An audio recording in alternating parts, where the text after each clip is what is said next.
Losing in competitions against somebody that is far less athletic than you is infuriating sometimes. Did you have, you know what I mean? Because you're a great athlete. Doesn't that when you're like, God. Yep. That's why I don't play pickleball.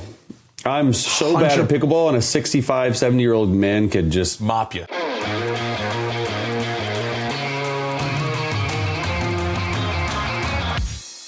Welcome into Scoop City on a Monday. I'm James Palmer. Please like and subscribe. You're going to get great information from us today and moving forward, as always, here on Scoop City. Chase Daniel joins me from a location TBD. No, I'm just kidding. He's in Bristol. He's going to be doing the call on Monday Night Football on the analytics, next-gen statsy side of things with Luke Kuechly. I cannot wait to watch this, Chase. What's going on? It's going to be fun. How's it going, man? I'm in Bristol. I'm at the DoubleTree. You can tell people because by the time they were watching this, I'm not going to be. I got the Dunkin'. All right, so I don't know. I think it's sort of overrated. I'm like a local coffee guy in California, but people said I got to get a blueberry cake donut and an iced latte. So we're doing that today. You're in. Love it. Dunking it up. Listen, Chase, we had an insane wildcard weekend, something we obviously, I think, talked about and somewhat predicted because the field is so wide open. 4 of 5 were one-score games. Teams leading at the 2-minute warning went 2-3 for the weekend. That's wild. The higher seeds went 2-3 for the weekend. Let me just run through this very quickly, and then we'll get through everything we want to discuss about what we saw, what impressed us, who came up short, what are we looking for in the divisional round. Rams beat the Panthers 34-31. Colby Parkinson, 38 seconds left. He gets the touchdown. Let's go snatch these guys' hearts. Matthew Stafford continues to play football. The Bears beat the Packers 31-27. Chase. Caleb Williams rallies from 18 down. Improbable, man. Unbelievable. They now have 7 wins this season where they were trailing at the 2-minute mark or after the 2-minute mark. Cardiac Bears. 7. It's unbelievable. Then the Bills beat the Jags 27-24. Josh Allen puts the cape on. Sean McDermott wins the game with a play that he essentially voted to ban repeatedly in the tush push, which is ironic, but that's a 10-yard tush push essentially helps you win the game. Niners beat the Eagles 23-19. George Kittle has the Achilles. He goes down. The low-frequency electromagnetic fields near the stadium continue to be a conversation point. It's fascinating to me. I'm not going to lie. I'm going down this rabbit hole. You could do a whole episode based on that, which we won't get into, but that's wild. But I am going down to it. I mean, I'm in. I am in right now. Patriots beat the Chargers 16-3. And the funny part is Chargers liked this matchup going in because they were like, hey, guess what? This isn't a pass rush like some of these other AFC teams. Well, Herbert gets sacked 6 times, hit 5 times. It actually hurt to watch Herbert play that game, I think, a little bit. Right, Chase? So Saturday, we have Bills-Broncos, Niners-Seahawks, Sunday, Rams-Bears, and then the winner of Steelers-Texans plays the Patriots. I wanted to talk coaching very quickly before we get to these games. And I think the biggest story essentially is that reportedly Matt LaFleur is going to be discussing a contract negotiation with Ed Policy, the new acting president, essentially acting owner for the Green Bay Packers. And I think the comical aspect about this, Chase, is the number of people I talked to, specifically coaches around the league, where it would be utterly insane to move on from Matt LaFleur. And I believe you have the same sentiment. I just, the fact that this was even being talked about, it really just boiled my blood, man. Like, I don't get upset a lot, but like stuff like this to me, and this is just an overarching theme of the NFL, is I feel like every year there's 6 to 9 openings. I mean, a quarter of the league every single year is turning over. And it's the same teams that are trying to get in and find a head coach and find a quarterback. It's all the Packers have a head coach. The Packers have a quarterback. And Hafley will probably get the DC will probably get a job. They'll have a they've been so good. They just have been injured. And my thing to this is not just a Packers thing, but if you're going to fire your head coach, you better be sure that you get someone better than him to replace him. And if you're not going to get Harbaugh, I don't know if there's anyone else out there in America, in the world, that's better than LaFleur for this job. And just because they've had some struggles in the postseason, and yes, you look at it and it's recency bias and you're like, oh my gosh, how did they lose that? And it's just like, it's a heartbreaking 18 points and we're winning. I get that, but you're building something there. You've been really good in the regular season. It's just been an up and down, right? There's just nobody that's going to do the job better. And so you can't, in my opinion, can you replace him with someone that's an unknown? Yeah, that's a great point. Mike Sando led his Pick Six article with this, and I wanted to steal it from Sando. He ranks 11th in winning percentage among 113 head coaches that have 100 coaching games during the regular season experience. That's actually top 11. That's ahead of Bill Belichick in career winning percentage. And also Andy Reid struggled a lot in the postseason in Philly early, and Philly really wanted to get it. Listen, he's a good coach. I think that was mattered. Very quickly before we move on, I have one other one I'm just fascinated about. Yes, I've heard a variety of things about Mike McDaniel. I had heard that he'd actually be a hotter head coaching name than maybe some people around the league had thought. There were people that thought next stop. He'd learned very quickly, as bright as he is, from the mistakes he made, and being in a new building, set an entire, maybe new culture from the start, as opposed to the one that he set in Miami. What would be your favorite landing spot for Mike McDaniel? Would it be the OC job in Detroit? Would it be one of these head coaching jobs? He's interviewing everywhere. Browns, Falcons, Titans, Ravens. What's your thought for Mike? Just your pick. Yeah, I mean, look, it is interesting how hot of a name he is, because all you see, for the most part, I thought he kept Miami together, toward the end of the season, and everyone knows his offensive prowess. Now, you do have to sort of question, is he good at leading a team, right? That's...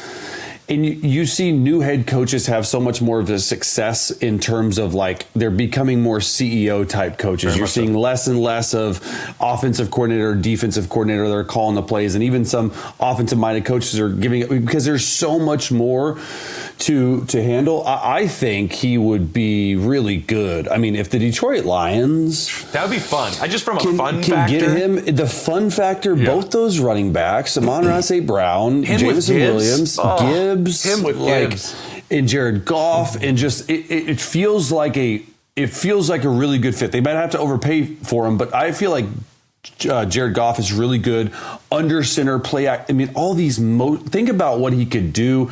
I think Goff's a better quarterback than Tua. I think he does more for Tua. I think that actually Tua is really good, but I think he handicapped Mike McDaniel a little bit. When it comes to hey, what can you do offensively? I just think Goff can do it all, and I think it'd be fascinating. Yeah, I kind of love that too. I had always heard there were limitations. You're exactly right, Chase. Were there strengths of Tua that played into what Mike likes to do? Yes, but are there aspects of Tua's game where Mike had to kind of axe portions of what he wanted to do? That certainly happened as well. Yeah. Also, Matt Ryan gets the job as president of football. So, Chase, keep an eye. Former quarterbacks in the NFL, just landing these jobs everywhere. I'm going to keep an eye out for you. I know you got 8 jobs already, but one more wouldn't hurt. I want to know what you thought was the most impressive performance of Wild Card Weekend. I got 2. Okay. The first one, to me, and I really am not being hyperbolic when I say this, but I think that Kyle Shanahan had one of his best wins ever as a San Francisco 49ers head coach. When you go on the road in a tough environment versus a defense like Vic Fangio's and a team that the Eagles have been up and down, but it's a really good defense. And then your roster is depleted. I don't know how many all-pros aren't playing for them. Trent Williams is barely hot. You lose George Kittle in the game. I like Juwan Jennings. I think he's a really good number 2, top level number 2. He's not a number 1. And then Demarcus Robinson goes off. And then obviously, yes, you have CMC. But just what he's been able to do with this team. I mean, you saw on the sideline the Jubilee and the almost oh my gosh. Just how he was acting with GM John Lynch, and it was just man, you could tell this season to me has been his best coaching job, and it's not even close. And the fact is, he still has Brock Purdy playing at an unbelievable level. The game-winning touchdown to Brock Purdy to me is classic Kyle Shanahan. They start in a 1-by-3 slot formation. They motion a guy over, so then they get to a 2-by-2. Then you have CMC on the right side of Brock Purdy, and Brock Purdy gets through his 5th progression to CMC. So he's working the right, he's got an over route, he's got a back inline route, and then he gets all the way back to CMC on this Texas route. And you can just tell he's coached up Brock Purdy better than I've seen anyone. So it's got to be, to me, Brock Purdy. Yeah, I think it was Kyle Shanahan that just impressed me the most. Everything that you mentioned coming into this game, I'll add another name that, asking people around the league is, man, if they had Ricky Pearsall, they'd have a chance because he is the route runner. He can't stay on the field. Right? He can't stay on the field, but he fits the way he plays the position. Kyle Shanahan is looking for. And if you look when he is on the field, he's unbelievable. He's been outstanding this year as a deep threat, the route running that he brings. And then with him out, and then you lose Kittle early, which was kind of like, okay, at least they have CMC and Kittle. That's what you can probably lean on. And into the middle of the field, this was the chess match, again, we were all waiting for during Wild Card Weekend. Vic Fangio versus Kyle Shanahan. The way those two schemes went against each other. And you saw Christian McCaffrey go out there and play in the middle of the field where we were curious with the athleticism that the Eagles have at the linebacker spot. Chase, you're going, can they stay with him? They really couldn't, honestly, in the middle of the field. The part that really jumps out at me is Juwan Jennings threw a better ball than Jalen Hurts did probably the entire day. He had one completion over 15 yards. Jalen Hurts had 0. He went 0 for 5. But it was, I look at DeMarcus Robinson and the chunk plays that Kyle Shanahan was able to create. I think that was a big part of this as well. I remember talking to Stafford last year, and he was like, if he's a number 3, he's the best 3 in football. So he does have some traits to him in the time he spent with Mahomes. Is Christian McCaffrey the best route running back? Wow, I can't believe I said that so clearly. That was good. Route running back you've ever seen? I mean, ever seen probably. I mean, like it's just he's so good at making like space disappear. Like it's really hard to explain, but like as a running back that's running routes out of the backfield, a defensive linebacker or anyone else like a safety, they try to close the space so it gets muddy. To like because if you don't close the space on a running back coming out of the backfield, they can go either way. CMC never allows that to happen because he's like defensive ends try to hit him, he just slips inside, right? And he's also got some of the better ball skills out of the backfield that I've ever seen. What's more interesting to me in Kyle Shanahan is that when Kittle went down, and it was pretty early, half of his call sheet was gone. Wiped out. And so a lot of people don't understand, like, it's not so easy. Like, oh, Kittle's gone. Okay, yeah, man, that's a real big blow for the team. Like, all right, let's just keep on. No, like you're half of your call sheet. Now, Tongas is good, but it's not Kittle. Half of your call sheet's gone. So then you got to pivot. Then you got to go Juwan Jennings. You got to get more CMC involved. You got to get all this stuff. So I just think he's just so far ahead of everyone else offensively. It's unbelievable. It's going to be unbelievable. I love the matchup, by the way. And I was already thinking about this because I was having a conversation about Nick Ebenwari with somebody before these games. Now, that's the type of player I want to see go against Christian McCaffrey in the middle of the field, that star safety for the Seattle Seahawks. Also, I want to mention real quick, Kyle Juszczyk. A lot of people, all pros came out, right, Chase? And everybody goes, eliminate the fullback. Catches, man. I don't want to. The dude is so versatile in motion and the way that they change the offense with moving him around. He's still such a valuable piece of what they do, and it's just I love that anybody that does things differently. My honorable mention very quickly will be on this Patriots defense inside the tight red area.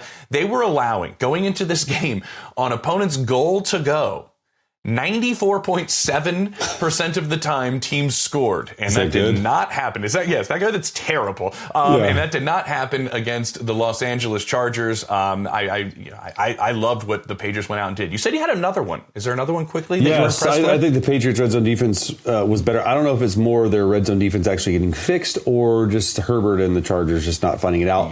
My other one though is Josh Allen.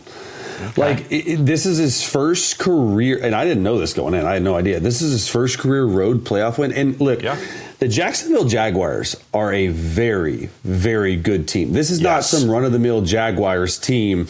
They're really good defensively, and then it's just like Josh Allen was Superman when he needed to be Superman. Brandon Cooks showed up at a huge time. I mean, that throw, and I broke it down on my socials to Brandon Cooks on the post route was unlike anything I've ever seen. I mean, it might be one of Josh Allen's like top 4 to 3 greatest throws based on the situation. And you're on the road and you're fighting for your life. They end up bringing pressure off Josh's left-hand side. And when they bring pressure, the corner and the safety to the left-hand side, they're playing a quarters look. So each player has a quarters of the field. However, because of pressure, they're playing what we call a palms look. It's like a palm tree, meaning the corner to the field from the pressure side is reading Josh Allen's drop. And if he gets an out cut at all or a corner cut, he's going to try to pick that off. Josh Allen figured it out on the snap, understood this, and just ripped their heart out by throwing the post go route to Brandon Cooks, where the safety and the corner both. I mean, that's why it was so open, is because most mere mortals would take the easy out cut because you're getting pressured. There's a guy in his face that's unblocked, and he throws off of his back foot like a 40-yard, 50-yard throw. So it's just in the situation that it called for, and just like 17 proves that people are like, oh, he had a down game. He had 300 yards and 3 touchdowns. That's a down game. Like what? I think he's got like the most, his playoff resume he's one of the greater playoff quarterbacks of all time, just hasn't got to a Super Bowl yet based on just pure wins and the amount of games and the amount of yards. And I think his like career playoff passing yardage is almost like 300 yards. He's thrown a ton of touchdowns, very little interceptions. So he just showed up big again, man. Yeah, he was unbelievable. That's why we have you to break down that play, because I could have never done that. But I am going to continue with the Josh Allen praise because he deserves it. And you called him, mere mortals wouldn't have made, they checked that down, not Josh Allen. They're checking it down. And so I'm going to go on to the next topic, and I'll start this one off because it's Josh Allen. It is, and the Bills. What team gained the most belief / momentum from the win? I think it is the Bills. They got that monkey off their back. You mentioned Josh Allen's first road playoff win. That was the Bills' first road playoff win since 1992. Josh Allen won't be born for another 3.5 years. So it's been an eternity for them. So they ended up going and getting that part taken care of. Now they go into a game against a Broncos team that I think they actually match up with very well. Obviously, they're banged up. That's going to be something we keep an eye on throughout the week. I would expect Josh Allen to be limited in some capacity because, man, he is just banged up all over. Maybe he doesn't practice in full all week, but he's going to go. What I look at, Jason, and you know this Denver team well. I spend a lot of time with them. The Bills attack the middle of the field very well. Will Dre Greenlaw be back? Possibly. There's a chance, to my understanding, that would help in the middle going against those tight ends. And you have the reigning defensive player of the year on the outside and Patrick Surtain. Outside the numbers is really not where the Bills make their hay. I'm kind of curious what his role in Vance Joseph's defense, and does that actually favor them? That one of the best players in football is not going to be guarding your best player, most likely. Yeah. And so I just think everything that they've done in beating this team, and it was very physical. I think you mentioned how good Jacksonville is. They are extremely well coached on both sides of the ball. Very physical game. And now if you're Buffalo, you're going, our worst thing that we do as a team is stop the run. Do the Broncos run the football well? No. Do the Texans run the football well? No. So I just think things have now lifted into a manner in which they may favor Buffalo a little bit. And you now go, we have the X factor in the AFC. And that's Josh Allen. Yeah, it's Josh Allen. And I think to your point, before I get to mine, I do think that if you look at the playoffs and you look at the AFC playoffs and you just name the AFC quarterbacks left, I mean, you're looking at Drake May. And but it's Josh Allen. It's Josh Allen. Like, he is the best quarterback. I don't care if Drake May had an MVP type season. I don't care any of that stuff. He has the most experience. He has the most wherewithal to figure this out. And it's going to be a tough game because I do think Denver, they have payback on their mind. And they got beat in Buffalo last year bad. I know that Bo Nix post route touchdown kept it close early, and then they sort of ran away with it. I just think defensively, Denver has to play their best game. But for which team gained the most belief momentum, it's got to be the Bears. It's got to be the Bears. Okay. The Bears, you mentioned it, 7 come from behind wins. I mean, the cardiac Bears, they call Caleb Williams Iceman. Oof. When I'm watching that game, and I'm looking at the Packers just completely demolish the Bears in the first half. 21, it's like 21-3. It's like 18-point lead. And I'm just like, how in the world is this happening? Like, look, I understand Chicago's defense. They're really good at getting takeaways, but that's about it. They're not great at about anything else, right? They've been pretty poor in the red zone. Jordan Love threw 4 touchdowns and somehow lose that game. And I just think it talks to Ben Johnson. I think it talks to how Caleb Williams came together. You saw their emotional, after their win in the locker room, their speech, Caleb Williams and Ben Johnson, where he's like, up the bagger, all this stuff. But I just think that's a huge emotion building. And if you can build off this and understand, hey, we haven't been great early in the games. If we can just get going earlier in the game and not save these cardiac bears in the fourth quarter, which you're going to need again against Matthew Stafford and the Rams. Yep. I do think, though, this game favors Chicago because they're at home in 10-degree weather and the wind chill is supposed to be negative. The Bears are used to playing with it. Look, I understand Matthew Stafford's played in the NFC North. He's played outside plenty of times, but they're not used to doing that. They were in, Carolina where it wasn't too bad, and I just think it's going to be a shock to them. I think they got the big thing for Chicago. They have to run the ball better than they have last game. Like, I don't think it was great running the football. But Caleb Williams, man, like he's making plays. He's got a playoff win under his belt. Like, it's already a really successful season. What else do you have to lose? And the crazy thing about it, you are a game away from the NFC Championship game. And Caleb Williams' second year, for how everyone said that Caleb Williams is this, Caleb Williams is that, and it's just Ben Johnson has completely transformed his career. Yeah, and this is just the start of the two of them together. You know what I mean? Like, the completion percentage isn't what you want. Yeah. It was the lowest in the NFL. But at the same time, when you need big plays, he has that part. Refine everything else around him, which is going to be super fun to watch between these two. And it's still going. It's still happening. All right, we have much more Scoop City coming up. We're going to talk about maybe the team that moved on that you might have the most concern about, as well as a team that was eliminated that really taught us something and that we need to keep an eye on this offseason. Scoop City coming up.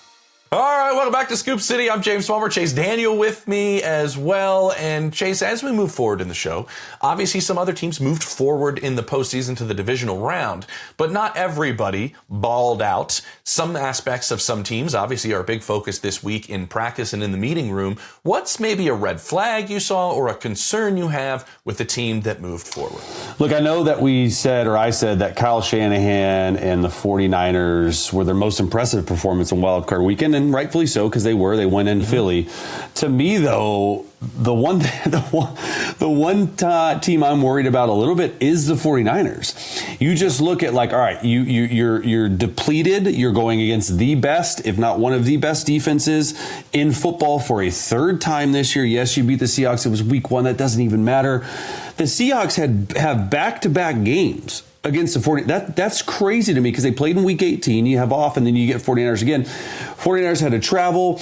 I think are they playing Saturday? So they're playing short week. Remember, Kyle Shanahan was like, happy about this. He's not happy about it. The NFL is not fair. Blah, blah, blah. I get that.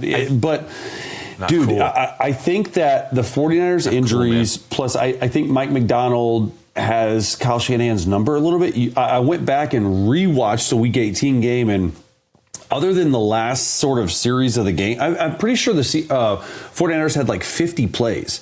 So they're not like, they weren't like extending drives. And so that one, their best drive of the game ended in an interception.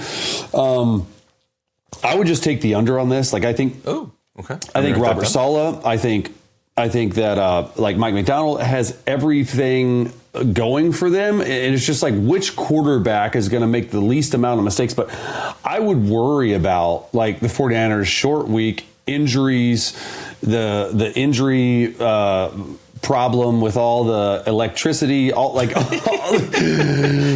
that stuff. I just don't know. I mean, like, they're built the right way, but at some point your luck's got to run out, I think. Yeah, and that's when I talk to people around the league, they all, kind of assume the same thing. They're like, I mean, I believe this is unbelievable, but at some point, like, you know what I mean? Like, this run can't continue. And I, as I mentioned earlier, I think Nick Imamori is a huge aspect. When you do have an X factor on defense that matches up well against your X factor on offense, oftentimes that can change the course of the way, obviously, a game plays out. I'm kind of fascinated about this Rams defense that we, thought this D line would be outstanding.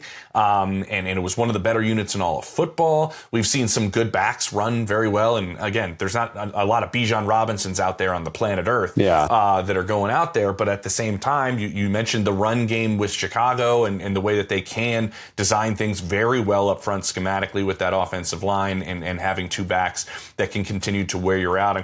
I was looking at this and I was going, oh, man, that's weird. The Rams have given up 31, 20, 27, 38, 34 in their last several games. And you mentioned it. The Bears can put points on the board. Yeah, they can. They really can. So that's kind of something that's just, I've just always assumed all year long, like, no, it's a great defensive line. And maybe it is, but at times the cornerback spot has hurt them a little bit. And we know the skill guys that Chicago has, just a little bit of a thing there. But I am kind of confident if you're Matthew Stafford, Chase, and you're going, is there another like top tier quarterback in the NFC that's up here with me? No. No. No. There isn't. And I think that's like after you got the path that you got, I think they should be feel very, very confident in some sense. Okay, how about a team that lost, maybe that taught us something about them, and maybe we should keep an eye on potential changes or something happening moving forward in this offseason, Chase? We haven't, on the episodes I've been in with Scoop City, we haven't talked enough about the Philadelphia Eagles. I know you guys have a lot, but oh my goodness, dude, the Eagles' offensive tape was bad. And it was bad. And you look at who they were going against and Robert Sala and all this, and the 49ers aren't this like run-of-the-mill amazing style defense, but when the game was on the line, like, first of all, there's a lot of drops. I thought Jalen Hurts played a little bit better than maybe some people think. Drops. You know, a lot of drops. AJ Brown, everyone was like, it was like a drop party. But specifically the game calling and the offensive play calling on the last drive. So I believe the Eagles ran 10 plays on the last offensive series, and they ran a version of 2x2, 4 verticals, or 2x2 outside receiver run a spot route, inside receiver run a basic, and then halfback run a flat route. Those were 6 plays of the 10. And so, like, I just can't imagine, like, offensively, like Kevin Patula and Jalen Hurts and Nick Sirianni, right? It's supposed to be like all three of these guys are supposed to be working in tandem. But when you watch the game, I'm like, that's basic day one training camp install. You don't have something really, really cool dialed up.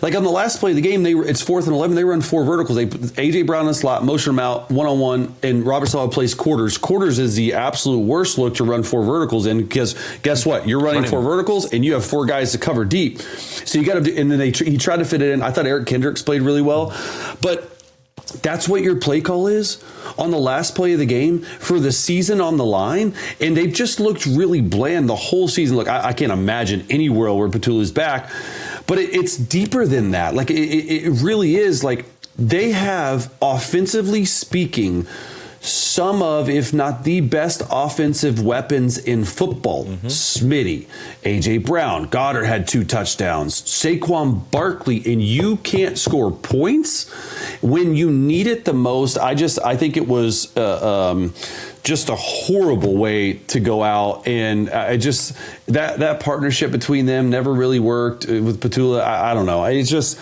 there's so many other issues than, yes, the offensive play calling was bland. Did you see?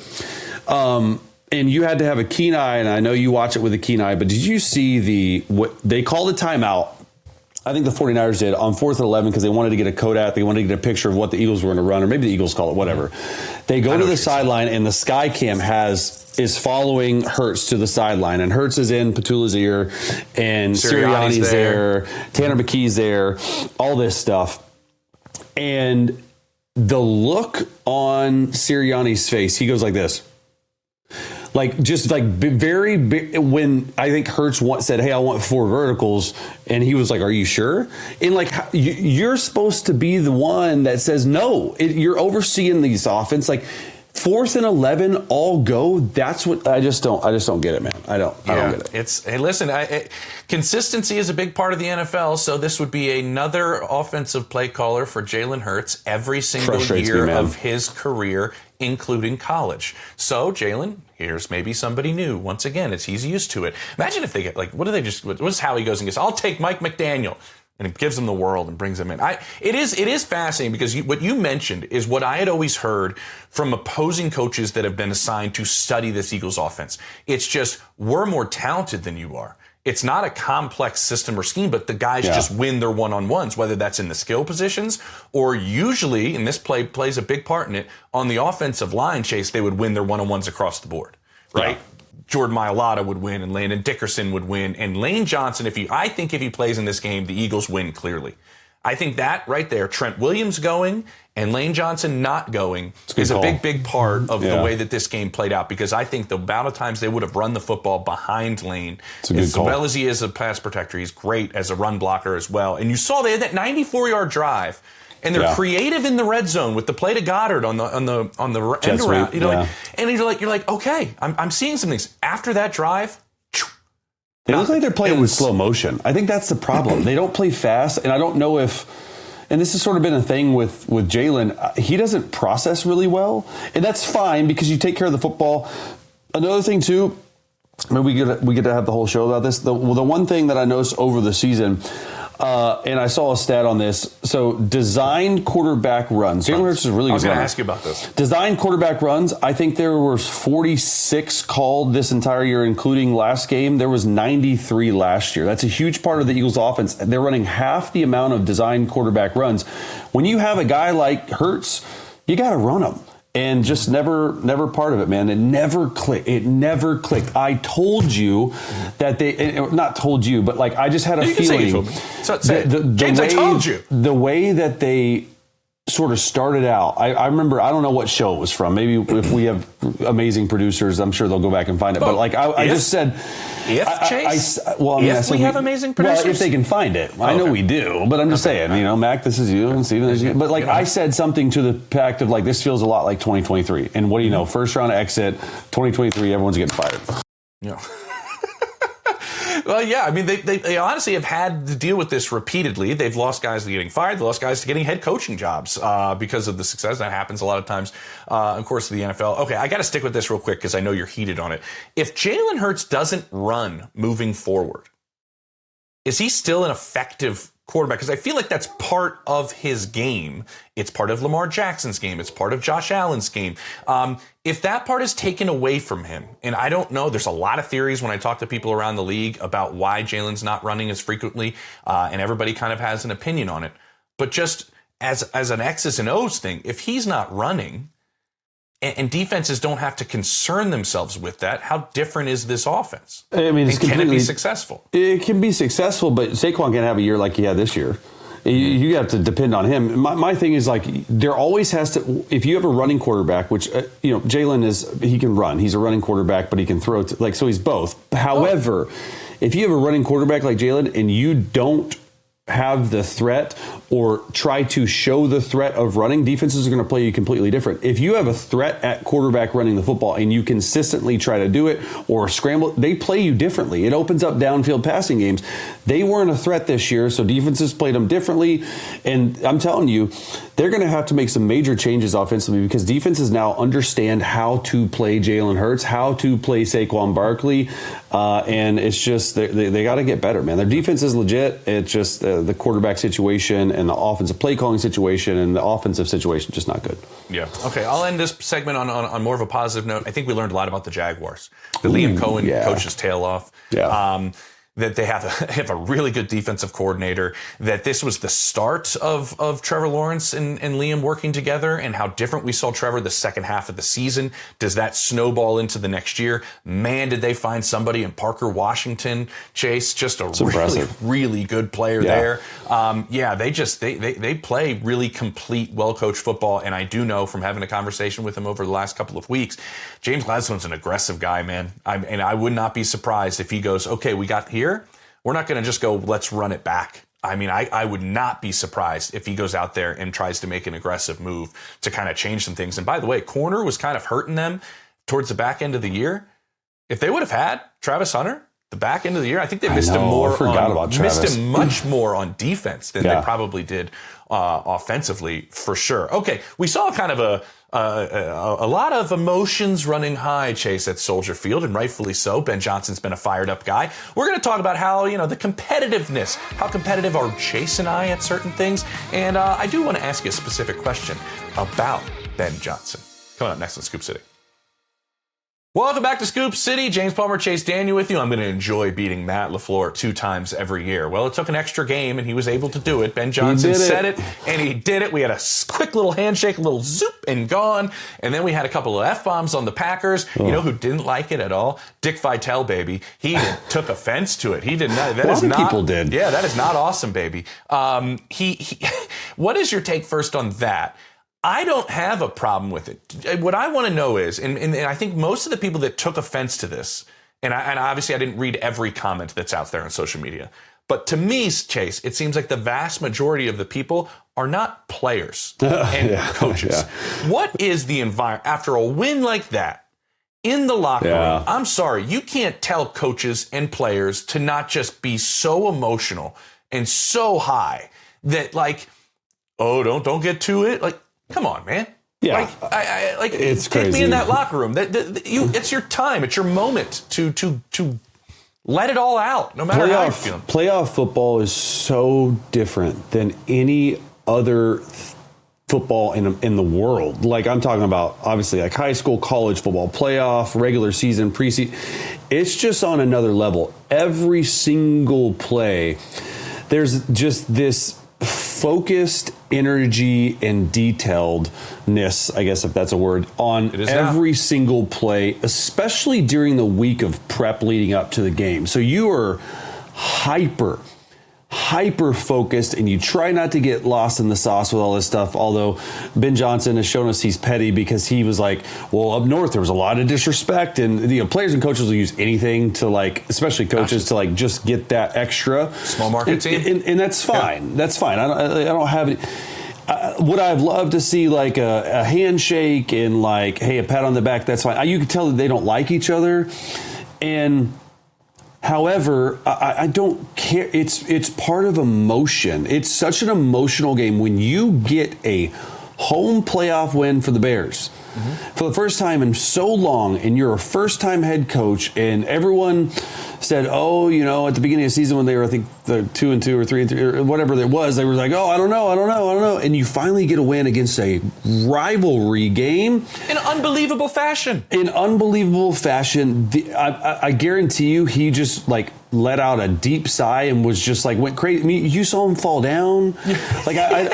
Tripped over a photographer, yeah. Yeah, and he's so focused. Would he probably say do it differently? Yeah, but I don't have any issue with it, dude. No. It's just the emotions of the game. Yeah, 100% agree. And you got to be yourself. That's the other part I want to say. Every head coach coaches differently. But as long as you coach in the manner and the persona in which you are and you're real, usually that helps you connect with your players. You can't try to be something that you're not, and this is who Ben Johnson is, on top of a lot of other traits that he seems to be really, really good at, and are key to his success. Is there anything, Chase, that you get super fired up about, super competitive in? I know we're an NFL athlete, so obviously we've played at the highest level. James, a couple of things didn't fall my way, so I didn't get to the NFL. Is there anything you're super competitive about? I don't know if it's competitive or super fired up about, but it's time. Being on time. I'm the type of guy who, my wife doesn't love it, but I'm if we're not early, we're late. And I don't know why and if we're late, and I have 3 kids, and I shouldn't be this way. I know it's a very toxic trait of mine, but if I'm not early, or if we're late to church, or if we're this, that, and another, then my entire day, I just black out. And it shouldn't be like this. I try not to be. I try not to be. And it's just I like to be. And maybe it's because my dad was in the military, because I'm a quarterback, because I'm used to hey, 12:01 team meetings, PM, 12:04. Don't be late. If you're late, if you're early, you're late. All this stuff. I just think I'm so used to maybe getting fined, or I never got fined, but it's just always in my mind. And I have very, very, very good time management skills. My wife, not so much. And so it's actually like helped me sort of like chill out like a little bit. But it's just, it literally just, it ruins my day. I think you've checked every single box about why you're wired. I don't even think you need to seek therapy in any manner, Chase, because you're like, I don't know, maybe because I was military and I was a quarterback and that's the leader of the team, essentially. You can get fined if you're late. I mean, you check every box about why you're wired this way. Just don't be like my mother-in-law and be so early that it's inappropriate. Like Michael Scott showing up at a party, I don't know, 6 hours early or something like that in the my office. Parents show up like 3 hours early to the airport. I'm like, that's way too much. Like, I can't travel with her. It's way too early. We'll have a party at the house, and my mother will knock on the door, and I'll open the door. We're still getting the house ready, and I know what the first thing she's going to say is, "I'm early." I'm like, she knows it. She literally can't help it. But guess what? Ex-military, big part of it. That's the way she's wired. She's always been in that. Yeah, maybe.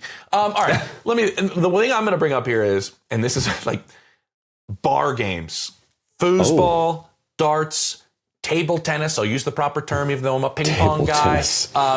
I have, like, college, we used to get after it. I have flipped foosball tables. I have chucked ping pong paddles at my buddies. Like, I can get very fired up. What's your best game? Like, what are you like for sure? Like, I'm good. I'm the best in the world at this. Probably foosball. Really? And Denver, did you know Denver is the foosball capital of the world? What? This is like the foosball. How did you get so good at foosball? We had a table in our house in college, and I went to college for for 6 years. Defensive or on the offensive? Offensive. So you're a lot of dancing up front, a lot of and if you're not using a tornado table, you're not really playing foosball. Those are the ones that you got to be on. I have no idea. They are next level. Here in Denver at the bars, Chase, like there are people hired to come and maintain the foosball tables like to top notch, like, early hours before the night and put your quarters down and people are playing. I mean, Denver gets kind of crazy sometimes. Heated foosball. Bit. Yeah, But the other part is, and I'm kind of curious, that we got to go after this.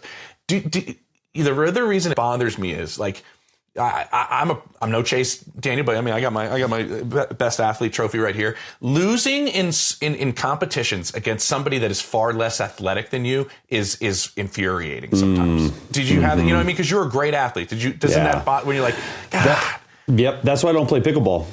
I'm so bad at pickleball, and a 65, 70-year-old man could just mop you, tear me up. Yep. Like, not even close. So I'm like, I'm not playing. Yeah, I'm out. It's not happening.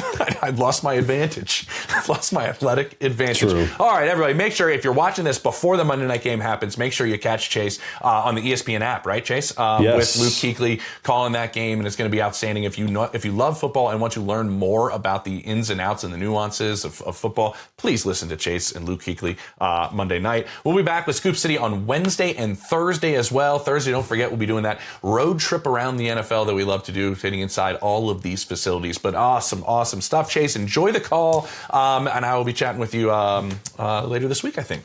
Awesome. Thanks for watching Scoop City. Don't forget to like, subscribe, and feel free to leave a comment. New episodes of Scoop City drop every Monday, Wednesday, and Thursday.